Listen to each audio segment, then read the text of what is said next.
離してよ。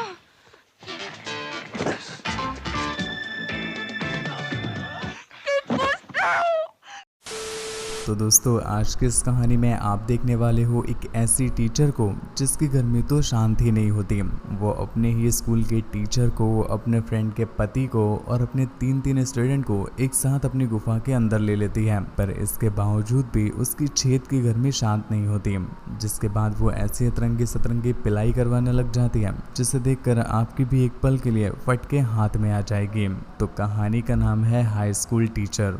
पर इसे स्टार्ट करने से पहले दोस्तों हम आपको बता दें कि हमारे 2 और चैनल भी हैं जिन पर हम वीडियोस पोस्ट कर रहे हैं और वो वीडियोस आपको बहुत पसंद आएगी, इसलिए प्लीज़ एक बार विजिट ज़रूर कीजिएगा। लिंक नीचे डिस्क्रिप्शन में दिया हुआ है। तो कहानी स्टार्ट होती है और हमें एक स्कूल दिखाया जाता है जहाँ पर जापान के सारे छोटे नुन्नू वाले लड़के पढ़ा करते थे। इस स्कूल में एक टीचर एवा होती है जो इस केले के बगीचे में अकेली गुफा होती है, इसलिए स्कूल का हर बंदा ईवा को पटक के पेलना चाहता है और अक्सर लौंडे उसके कच्चे बादाम दबाकर भाग जाया करते हैं। हालांकि ईवा इन सब चीज़ों को इग्नोर कर देती है, पर आज तो लौंडों ने हद ही पार कर दी। तभी हम एक और टीचर मियो को उसके पास देखते हैं जो उसकी चुमचियों में हाथ फेरते हुए उससे पूछने लगता है कि उसे क्या हो गया है। यहाँ पर हमें समझ में आता है कि ईवा और मियो का अफेयर चल रहा होता है और ईवा मियो से चाहती है कि वो जा करके उन लौंडों के लोले लगा दे, पर मियो तो फट्टू टाइप का बंदा होता है। उसकी तो अपने ही स्टूडेंट्स से चौक लेती थी, तो वो घंटा उन्हें लतियाने नहीं जा पाता, जिससे ईवा की झामटियां जल जाती हैं। इसलिए वो उससे गरिया के वहां से चली जाती है और आज हिला के ही काम चलाने के लिए कहती है। ईवा जब घर पहुंच करके फ्रेश हो रही होती है तभी उसके टेलीफोन पर एक कॉल आता है जिसमें एक बंदा उसके काले गड्ढों का रेट पूछ रहा होता है। ईवा ये सुन करके फ़ोन को काट देती है और हमें समझ में आता है कि ये चीज़ ईवा के लिए नई नहीं है। उसके इतने दीवाने हो रखे हैं कि उनमें से ही कुछ बहन के लोले ट्रेन के वॉशरूम में जाकर उसका नंबर लिखाते हैं और उन्हीं नंबर को देखकर कुछ दल्ले उसे कॉल भी कर देते हैं। दूसरी तरफ हम मेयो को देख पाते हैं जो ईवा की वेज बिरयानी तो खा ही रहा होता है, इसके साथ साथ उसने बाहर का एक जीरा पुलाव भी सेट कर रखा है। मतलब चीज़ देखो तुम इस बहन के लोले की हालत तो ऐसी हो रखी है कि लड़की भी पिलते समय इस पर तरस खाती होगी कि कहीं अगर जोर लगा के खींच दिया तो कहीं यहीं पर ही टैना हो जाए। पर दूसरी तरफ चाचा का कॉन्फिडेंस तो जॉनी भैया के भी ऊपर का है।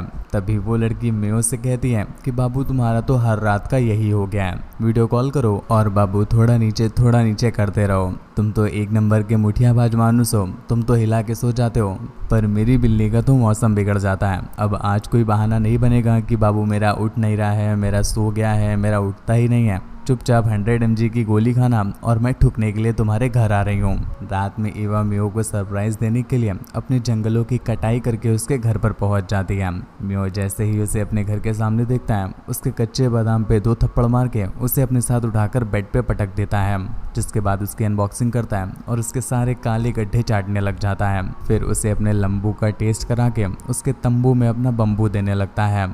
ईवा को भी इससे बहुत मज़ा आ रहा था और वो भी रगड़ रगड़ के खुदाई करवाती है, पर इनकी खुदाई के बीच में ही अचानक से कोई इनका डोर नॉक करने लगता है। इन्हें लगा कि शायद फिर से कोई बहन का लोला पड़ोसी होगा जो इन्हें ठीक से खोदने नहीं दे रहा है, इसलिए वो भी बेसब्रों की तरह दरवाज़ा खोल देता है। पर दरवाजे पर लूसी होती है जो अपने सामने बिछी हुई ईवा को देख करके समझ जाती है कि मियो उसकी पिलाई कर रहा था।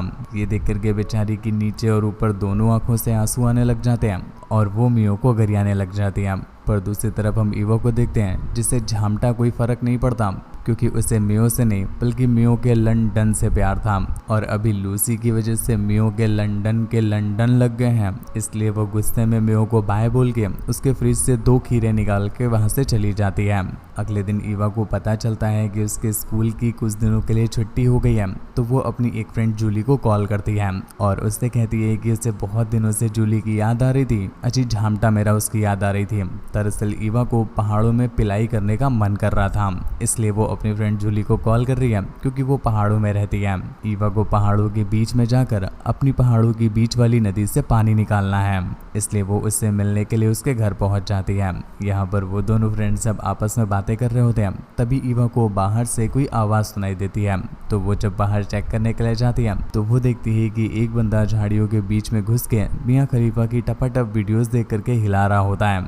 ये देखकर ईवा खुश हो जाती है कि चलो उसके पहाड़ों के बीच के झील का पानी निकालने के लिए मजदूर का जुगाड़ भी हो गया है। रात में ये तीनों साथ में बैठ करके खाना खा रहे होते हैं कि तभी उसकी फ्रेंड जूली गर्म होने लग जाती है और वो अपनी टांगे फैला करके अपनी बाबू की उंगली अपनी गहरी गुफा में ले लेती है, जिससे उसका भी ठुकाई का मूड बन जाता है और वो उसे बजाने के लिए ईवा के सामने ही नंगा करके अपने साथ कमरे में ले जाता है, जिसके बाद वो उसे पटक के पेलता है। उसकी पिलाई की आवाज से इधर ईवा गर्म हो रही थी, पर बेचारी के पास कच्ची सब्जियों के अलावा और कोई ऑप्शन भी नहीं होता, तो वो किसी तरह से खुद को शांत कर लेती है। जूली और उसके पति का ये रोज का था, क्योंकि वो भी पहाड़ों में रहते थे तो उन्हें ओयो में पैसे खर्च करने की कोई जरूरत नहीं थी। वो कहीं पे भी बिछा के पेलना स्टार्ट कर देते थे। ईवा जब उन्हें इस तरह से बिलता हुआ देखती है तो बेचारी की बिल्ली उसे गरियाने लग जाती है, क्योंकि ईवा की हालत भी कुछ ऐसी ही हो गई थी कि वो बस देख ही सकती है, आनंद नहीं ले सकती। खैर धीरे धीरे करके गर्मियों की छुट्टियां बीतने लगती हैं और एक दिन ईवा जूलिया के घर से वापस जा रही थी, इसलिए रिन उसे छोड़ने जा रहा होता है। तभी रास्ते में रिन उससे पूछता है कि आखिरकार ईवा ने अभी तक शादी क्यों नहीं की, जिस पर ईवा कहती है कि शादी की जरूरत ही क्या है, बस पिलाई ही तो करनी होती है, ये करने के लिए तो मेरे पास बहुत सारे लौंडे हैं, वैसे भी मेरी गुलाबी है तो कोई भी मेरी चाटने को तैयार हो जाता है। इनको सुन के विश्वास नहीं होता कि उसकी गुलाबी है, तो वो उसे खोल के दिखाने के लिए बोलता है। अब भाई साहब गुलाबी ना हो गई, भैंसटोक का सब्सक्रिप्शन हो गया, खोल के दिखाने की क्या जरूरत है भाई। दोस्तों कहानी में आगे बढ़ने से पहले मैं आपको एक बार रिमाइंड करा दूं कि प्लीज आप एक बार हमारे दूसरे चैनल्स को जरूर विजिट कीजिएगा, लिंक नीचे डिस्क्रिप्शन में दिया हुआ है। इससे रिन के मुंह में पानी आने लग जाता है, तो ईवा उससे कहती है क्या तुम ये गुलाबी टेस्ट करना चाहोगे।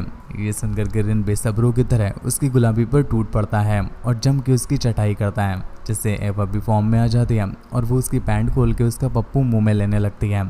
जिसके बाद ये दोनों पास में ही एक सस्ता ओयो करते हैं, जहाँ पर रिन उसे बिछा के पेलता है। फाइनली ईवा की वो प्यास जो इतने दिनों से भड़क रही थी वो बुझ जाती है, पर रिन ने तो जैसे मानो अपना कटवा के घोड़े का औजार लगा रखा हो, क्योंकि वो ईवा की ऐसी पिलाई करता है कि अगले ही दिन से उसके लोले लगना स्टार्ट हो जाते हैं, उसे उल्टी आने लगती है और उसकी तबीयत भी खराब हो जाती है। ईवा को लगता है कि शायद उसकी तबीयत अपने बाबू का थर्मामीटर मुंह में लेके ही ठीक होगी, इसलिए वो अगले दिन मियो के घर पहुंच जाती है। पर यहाँ पहुंचकर वो देखती है कि लूसी मियो का चूस रही होती है।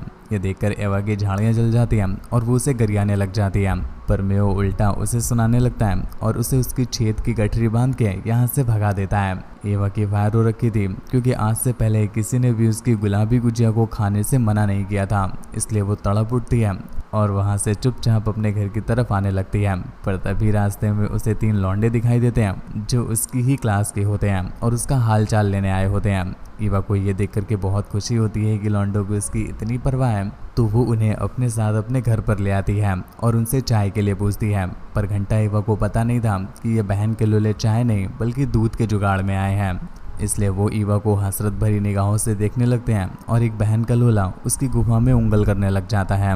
ईवा समझ जाती है कि अगर इन्होंने पकड़ लिया तो फाड़ के दरवाजा ही कर देंगे, पर इसके बावजूद भी घंटा ईवा कुछ नहीं करती और बस मुझे बचाओ वाला फालतू ज्ञान खोदने लग जाती है। ये ज्ञान भी ज़्यादा देर तक नहीं चलता, 2 मिनट में ही इस ज्ञान के लोले लग जाते हैं, जब उनमें से एक बंदा उसे मुंह में दे देता है, जिसके बाद बाकी के दोनों लोग उसके दोनों हाईवे की सड़क में अपनी मेट्रो दौड़ाने लग जाते हैं। ईवा की ऐसी भयंकर खुदाई होती है जैसी खुदाई उसने आज से पहले कभी नहीं झेली थी, पर हम देख पाते हैं कि ईवा को ऐसी पिलाई में बहुत मजा आता है। दरअसल वो चाहती ही यही थी कि ये लौंडे उसे पकड़ के पेल दें, क्योंकि मेयो बाबू ने तो वैसे भी उसकी बिल्ली को अपनी मेयोनीज खिलाने से मना कर दिया था। पर दूसरी तरफ बेचारे लौंडे अभी निब्बा होते हैं, तो उन्हें इस बात का बहुत बुरा लग रहा था कि उन्होंने अपनी ही मैडम को पलटा के पेल दिया। इस वजह से वो एवा से माफ़ी मांगने लगते हैं, पर एवा उससे कहती है कि अगर तुमने मेरी बात नहीं मानी तो मैं तुम लोगों के करियर के लोले लगा दूंगी। तुम्हें नहीं पता मैं लड़की हूँ और मैं एक बार कुछ भी बोल दूँ तो पुलिस तो क्या जज भी मेरा कुछ नहीं उखाड़ सकता, और लौंडे लड़की होते हैं तो मेरे बोलने पर एक पल के लिए बच भी सकते थे, तुम तो लौंडे हो, तुमसे तो कुछ पूछा भी नहीं जाएगा, बस तुम्हारी गामड़ में 55 इंच का बम्बू दे दिया जाएगा, यही रियलिटी है और इसे एक्सेप्ट करो। ये बात सुनकर उनकी और चौंक लेने लग जाती है, तो वो एवा से पूछते हैं कि आखिर उन्हें क्या करना होगा, जिस पर एवा कहती है कि जब भी मैं तुम्हें मेरी पिलाई करने के लिए बुलाऊं तुम अपना हथियार घिस के यहाँ पहुँच जाना और अपने साथ 100 mg वाली गोली लेके जरूर आना, क्योंकि मेरा नाम मैगी नहीं है कि 2 ही मिनट में काम खत्म हो जाएगा, मुझे पूरी रात की ठुकाई चाहिए और बिना रुके चाहिए। और एक बात का ध्यान रखना कि आज की जो पिलाई हुई है ये बात तुम किसी को मत बताना, वरना तुम्हारे फड़वे लग जाएंगे। लॉन्डो की भी फटी पड़ी होती है तो वो उसकी बात मान लेते हैं और अपनी जान और अपनी गामन दोनों बचा करके वहाँ से भाग जाते हैं।